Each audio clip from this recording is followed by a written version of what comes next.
UP के कई शहरों में 10 जून को जुमे की नमाज के बाद हुए विरोध प्रदर्शन को लेकर अब हालात तेजी से सामान्य हो रहे हैं।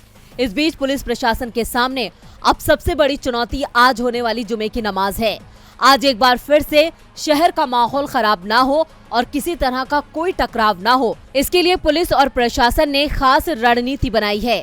आपको बता दें कि 10 जून को जुमे की नमाज के बाद प्रयागराज, सहारनपुर, फिरोजाबाद, हाथरस, मुरादाबाद, अंबेडकर नगर, अलीगढ़, लखीमपुर खीरी और जालौन में विरोध प्रदर्शन हुए थे, जिसमें 13 पुलिसकर्मी घायल हुए थे और कई लोग जख्मी हुए थे। अब तक यूपी पुलिस 357 लोगों को गिरफ्तार कर चुकी है। दरअसल 10 जून को प्रयागराज के जिस अटाला इलाके में प्रदर्शन हुए थे, उसी इलाके में एक बार फिर से पुलिस, पीएसी और रैपिड एक्शन फोर्स का जमावड़ा है। यहाँ पर पुलिस फोर्सेस की ब्रीफिंग की गई और उन्हें हर घटना से निपटने के लिए खास टिप्स दिए गए हैं। फोर्स के पास सुरक्षा उपकरण भी मौजूद हैं। रैपिड एक्शन फोर्स के जवानों को हर चुनौती से निपटने के लिए तैयार रहने को कहा है। साथ ही रैपिड एक्शन फोर्स को मल्टी सेल लॉन्चर जैसे उपकरणों से लैस किया गया है।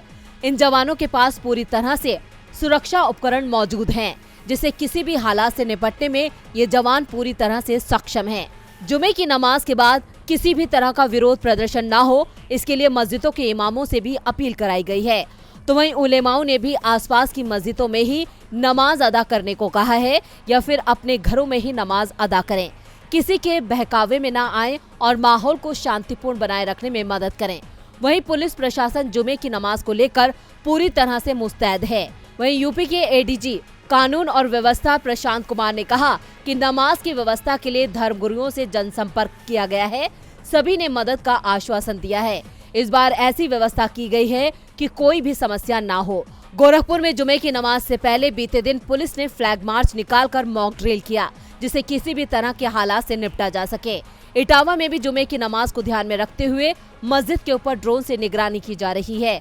ऐसे में आज होने वाली जुमे की नमाज को लेकर पुलिस से लेकर फोर्स के जवान पूरी तरह से मुस्तैद हैं। तो वहीं मुस्लिम धर्म गुरुओं ने भी शांति के साथ नमाज अदा करने को कहा है।